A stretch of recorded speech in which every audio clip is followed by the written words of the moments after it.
called the Mandeans, who originated around Judea, Egypt, 2,000 years ago, and they were John the Baptist's followers.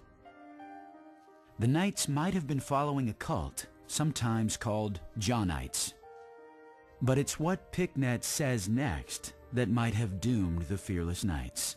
They rant and rave against Jesus, who they say was a false prophet, who was a schismatic from John's religion, and certainly it does seem, I mean, modern scholars have found out that it's very likely that Jesus was actually a follower, started off as a follower of John the Baptist.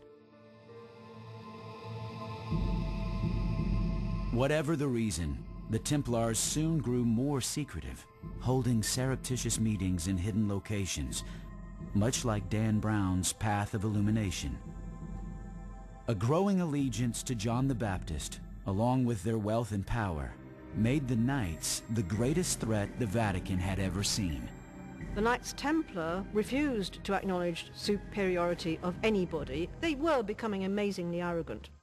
They existed for about 2 centuries as an incredibly powerful, in every sense, order. And then they met with a very kind of sudden, abrupt and rather nasty end at the beginning of the 14th century when first the King of France and then the Pope turned on them. Eventually the Templar Order became so big that they started to arouse the jealousy of the French king and also the ire of the population. They became regarded in Sir Walter Scott's term as haughty as a Templar, meaning that they just were so proud they could do anything they want, and so this aroused the people to be against them. Question's been debated ever since exactly what the motivation for closing this order down was.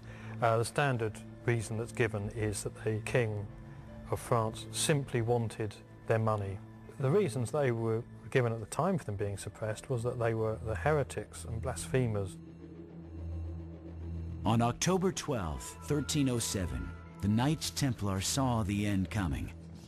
Historians are convinced that they managed to spirit away their vast riches and collected treasure just ahead of the advancing armies of the King of France.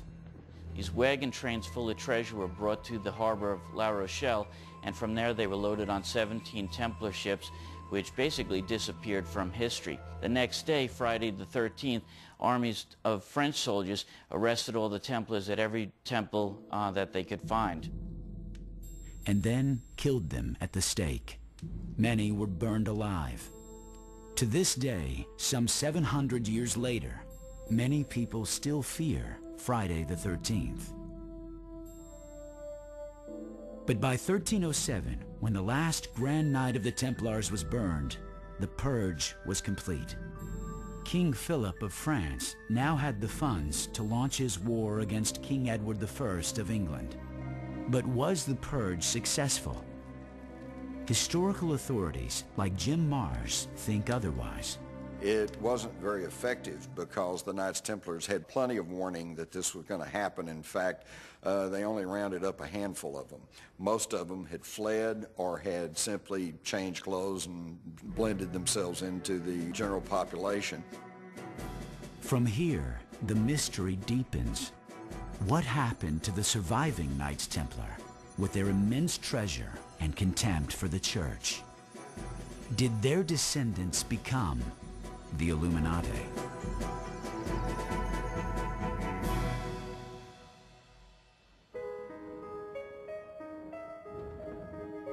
With the Templars supposedly vanquished in the late 1300s, the Vatican regained its standing as the world's most powerful institution.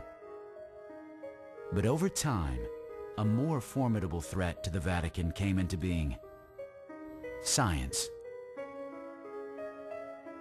Dan Brown's Illuminati are a society of essentially scientists, is the word he uses. It wasn't a word that was used at that time. That was formed in the 1500s so that they could pursue their work and share their work in secret because of the Church's attitude to the work they were doing.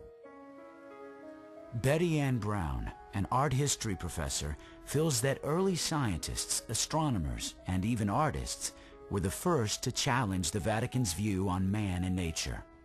The Church has functioned to explain the meaning of existence in a particular way. And science's explanation has often conflicted with the Church's. Certainly, that was the reason that Galileo was a threat to the Church. Because if he suggests that the earth is not the center of the universe, that the earth revolves around the sun, he's challenging the Catholic tenet that the earth was central.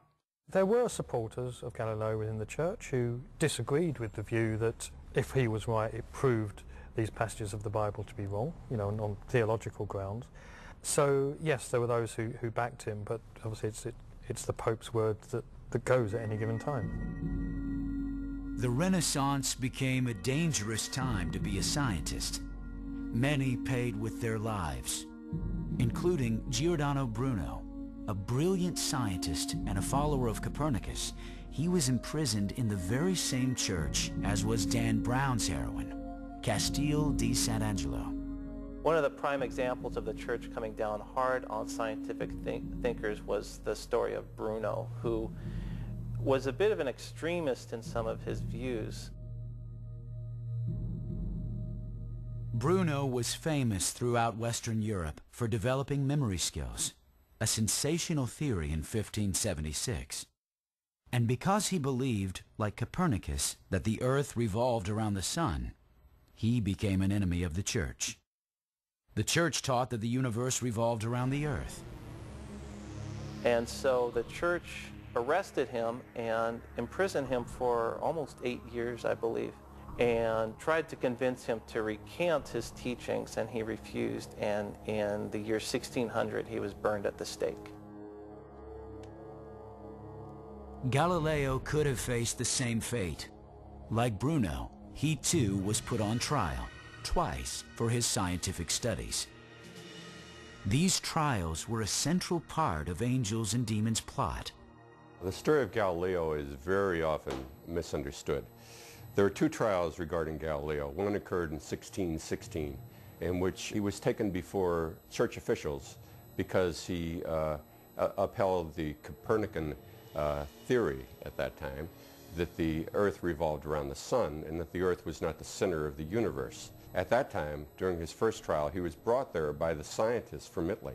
Trial in 1616, he recanted that, and he said, oh yeah, I agree now with Ptolemy that the earth is the center of the universe. Well, he went back to the university and continued teaching that the earth revolved around the sun. He was brought before the Inquisition in 1632. The trial was held in 1633. There's a common conception that Galileo was beaten to his knees and forced to recant and thrown into a dungeon and starved. All these things are not true. Galileo was, at the time of his trial, was living in the Villa Medici. He was living in the lap of luxury. As soon as he recanted in 1633, his sentence of a term in prison was nullified by the Pope, and the Pope immediately gave him a pension to live on for the rest of his life, which he did, and a nice position. Did this persecution drive Galileo to join an underground movement? And as Dan Brown suggests, the Illuminati? Historian Clive Prince has the answer. Galileo couldn't have been a member of the Illuminati because it didn't exist in his day. As to whether he was a member of a similar society, there's no evidence either of his involvement in any kind of movement like that, or his inclination to be involved in anything like that. Still, many leading artists and scientists of the day began joining secret societies, like the Priori of Sion, familiar to readers of the Da Vinci Code.